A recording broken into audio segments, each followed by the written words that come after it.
नमस्कार दोस्तों, आज के हमारे इस वीडियो में हम आपके लिए सावन महीने की भोलेनाथ की एक बहुत सुंदर कहानी लेकर आए हैं।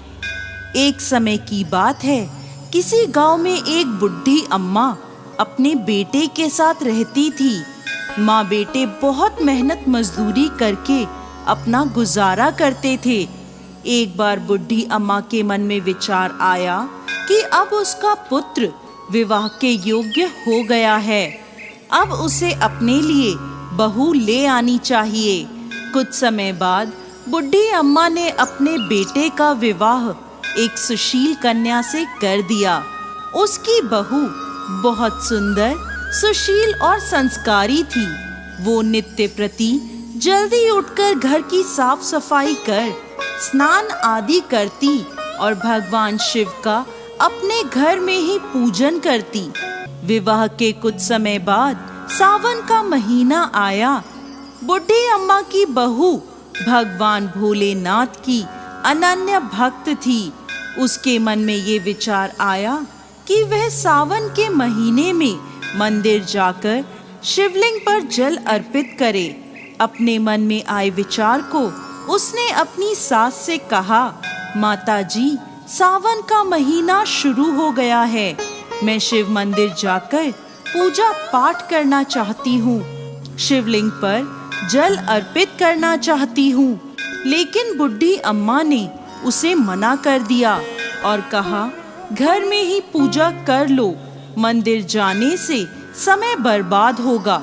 इतने समय में घर का सारा काम हो जाएगा। ये बात सुन बहू उदास हो गई, लेकिन कुछ नहीं कर सकी। उदास होकर घर के कार्यों में लग गई।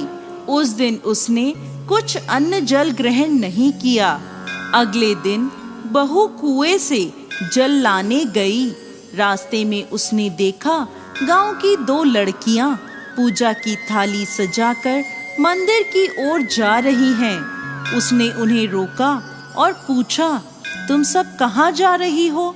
तब वह बोली, सावन का महीना शुरू हो गया है, हम सब भगवान भोलेनाथ का पूजन करने मंदिर जा रहे हैं। ये सुन वह फिर उदास हो गई। लड़कियों ने पूछा, आप क्यों उदास हो गईं? तो वह बोली, भगवान शिव मेरे आराध्य हैं, लेकिन मेरी सास ने मुझे मंदिर जाकर पूजा करने से मना कर दिया। तब लड़कियां बोली, आप चिंता मत करो, हर रोज इसी समय पानी भरने आया करो और हमारे साथ मंदिर चलकर भगवान शिव की पूजा कर उन पे जल अर्पित किया करो। तब वह बोली, लेकिन मेरे पास पूजा की कोई सामग्री नहीं है, घर से लाऊंगी तो सास को पता चल जाएगा। तब लड़कियां बोली, कोई बात नहीं, आप हमारी पूजा की सामग्री से पूजन कर लेना। ये सुनकर वो बहुत खुश हुई और रोज उनके साथ मंदिर जाने लगी, जहां वो शिवलिंग पर जल चढ़ाती और भक्ति भाव से भोलेनाथ की पूजा करती और उनसे कहती, मैंने अपनी सास से ये बात छुपाई है, इसके लिए मुझे क्षमा कर दीजिएगा। ऐसे ही पूरा सावन का महीना बीत गया।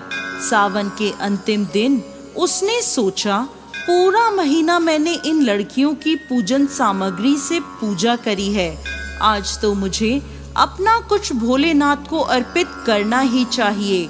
ऐसा सोचकर उसने अपनी नाक से सोने की नथ उतारी और उसे धोकर शिवलिंग पर अर्पित कर दिया और पूजा कर घर आ गई। घर आकर वो अपनी सास से नजर छुपाकर इधर उधर घूम रही थी, क्योंकि वो जानती थी कि उसकी नाक में नथ ना देखकर सास जरूर पूछेगी कि नथ कहाँ गई। ऐसे ही दोपहर हो गई। तभी अचानक सास की नजर उसकी नाक पर गई और नाक में नथ ना देखकर सास ने पूछा, बहू, तुम्हारी नथ कहाँ है? तो वह बोली, माँ जी, मुझे नहीं पता, शायद कहीं गिर गई होगी। सास बोली, अच्छा, तो ये बताओ कि तुम आज कहाँ कहाँ गई थी, वहीं जाकर ढूंढ लेंगे। बहू बोली, मैं सुबह पानी भरने गई थी, तब तक तो मेरी नाक में नथ थी। इसके बाद मैं उपले थापने गई थी। सास बोली, चलो वहीं चलकर देखते हैं। दोनों वहां पहुंचे जहां बहू ने उपले थापे थे। सास ने बहू से कहा, चलो अब ये उपले तोड़कर देखते हैं। दोनों सास और बहू उपले तोड़ने में लग गईं। जैसे ही दोनों ने उपले तोड़े, दोनों के उपलों में एक एक नथ निकली। सास बोली, नथ तो एक ही थी, ये दो कैसे हो गई? इसके बाद सास ने एक एक कर सारे उपले तोड़ने शुरू कर दिए। अब सास उपले तोड़ती जाए और उन सब में से नथ निकलती जाए। सास ने बहू की ओर देखा और पूछा, ये क्या मांजरा है? तब बहू ने सास से क्षमा मांगते हुए सारी बात उसे बता दी और कहा, ये भगवान भोलेनाथ का आशीर्वाद है। आज मैंने सावन की समाप्ति पर उन्हें अपनी नथ अर्पित की थी और उन्होंने मुझे इतनी सारी नथ वापस कर दी। सास बहू की बात सुनकर बहुत खुश हुई और कहा, सावन माह में स्नान, जप, तप और दान का इतना महत्व है तो अगले साल हम दोनों मिलकर शिवलिंग पर जल चढ़ाएंगे और पूजा पाठ करेंगे। अगला सावन का माह आने पर दोनों सास बहू ने नियम से सावन का स्नान किया, पूजा पाठ, जप तप किया। भगवान भोलेनाथ की कृपा से बुढ़ी अम्मा का घर अन्न धन के भंडार से भर गया। बहू को एक सुंदर पुत्र रत्न की प्राप्ति हुई। हे भोलेनाथ, जैसी कृपा बुढ़ी अम्मा और उसकी बहू पर करी, वैसे ही इस कहानी को कहते, सुनते और हुंकार भरते सब पर करना। जय भोलेनाथ।